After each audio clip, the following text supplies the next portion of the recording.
Uni Eropa deklarasikan kebijakan luar negeri anti Rusia Cina. Kepala Kebijakan Luar Negeri Uni Eropa Josep Borrell mengatakan UE berencana untuk membangun hubungan dengan negara lain. Berdasarkan posisi mereka terhadap Rusia dan Cina, pernyataan ini muncul saat Uni Eropa membahas konsekuensi geopolitik dari operasi militer Rusia di Ukraina. Dalam konferensi pers di Brussels, Borrell menekankan bahwa UE harus meningkatkan keterlibatan bilateralnya dengan negara ketiga dan menyajikan rencana yang melampaui manajemen krisis sehari-hari. Dia juga menyoroti perlunya melawan narasi Rusia di Asia, Afrika, dan Amerika Latin. Global Gateway Initiative UE adalah cara untuk terlibat dalam negara-negara pada saat dunia telah terbagi antara dua ekosistem perkembangan teknologi yang berbeda.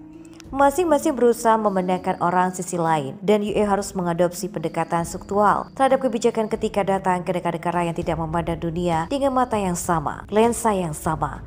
Seperti kita tidak ingin memihak, ungkap Borrell seperti dilansir dari Russia Today pada Selasa 25 April 2023. Kepala Kebijakan Luar Negeri Uni Eropa juga menolak gagasan perdamaian untuk Ukraina yang dilontarkan dalam beberapa bulan terakhir oleh China dan Brasil dengan mengatakan mereka menempatkan pada tingkat yang sama antara agresor dan korban.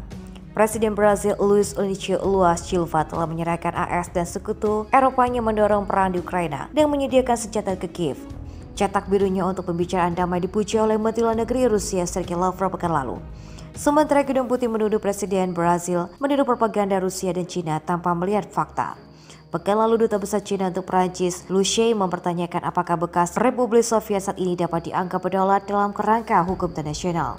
Saat ini dia juga mengatakan bahwa Crimea awalnya milik Rusia dan diberikan kepada Ukraina oleh pemimpin Soviet Nikita Khrushchev pada tahun 1954. Borrell mengungkapkan bahwa Beijing telah menjatuhkan diri dari pernyataan duta besarnya untuk Paris yang tidak dapat diterima, jadi ini adalah kabar baik. Berbicara kepada pers pada hari Senin 24 April 2023, Jubir Kementerian Luar Negeri Cina Nao Ming menegaskan kembali bahwa Beijing menghormati status negara berdaulat dan republik yang berpartisipasi setelah pembubaran Uni Soviet. Kepala Kebijakan Luar Negeri Uni Eropa Josep Borrell mengatakan kemitraan Cina dengan Rusia terbatas meski retorika dua negara itu mengungkapkan sebaliknya.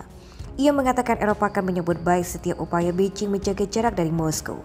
Pernyataan Borrell ini disampaikan oleh Presiden China Xi Jinping bertemu dengan Vladimir Putin di Moskow. Dua pemimpin itu mendeklarasikan kemitraan tanpa batas pada Februari 2022 yang lalu, beberapa hari sebelum invasi Rusia ke Ukraina. Namun Borrell mengatakan meskipun China menjalin hubungan ekonomi dan diplomatik yang erat dengan Rusia, tapi dua negara itu tidak membentuk aliansi militer dan Beijing tidak mengirimkan pasukan senjata untuk membantu perang Rusia di Ukraina. Borrell juga mengatakan akan segera berkunjung ke China tapi tanggalnya belum difinalisasi. Rencana ini membuat menjadi salah satu pemimpin Uni Eropa yang hendak berkunjung ke China. Ia mengatakan China lebih ingin berperan sebagai fasilitator dibandingkan mediator karena Rusia menyambut usulan China. PM Spanyol Pedro Sánchez berencana terbang ke China pekan depan, sementara Presiden Prancis Emmanuel Macron dan Presiden Komisi Eropa Ursula von der Leyen telah berkunjung bersama-sama ke China pada pekan lalu. Borrell mengatakan usulan Beijing untuk mengakhiri perang di Ukraina menunjukkan China tidak ingin sepenuhnya bersekutu dengan Rusia dan Uni Eropa.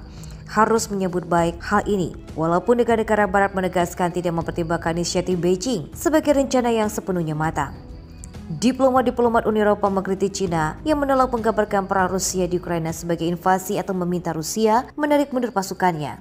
Beijing juga mendeklarasikan kerjasama tanpa batas dengan Rusia beberapa hari sebelumnya pasukan Rusia melancarkan serangan skala besar ke negara tetangganya. Bulan lalu, Kepala Kebijakan Luar Negeri Uni Eropa Josep Borrell mengatakan sangat aman sulit bagi Uni Eropa menjaga hubungan kepercayaan dengan China bila China tidak berkontribusi dengan mencari solusi politik agar Rusia menarik pasukannya dari wilayah Ukraina. Netralitas dalam menghadapi pelanggaran hukum internasional tidak kredibel, kata Borrell pada awal bulan ini.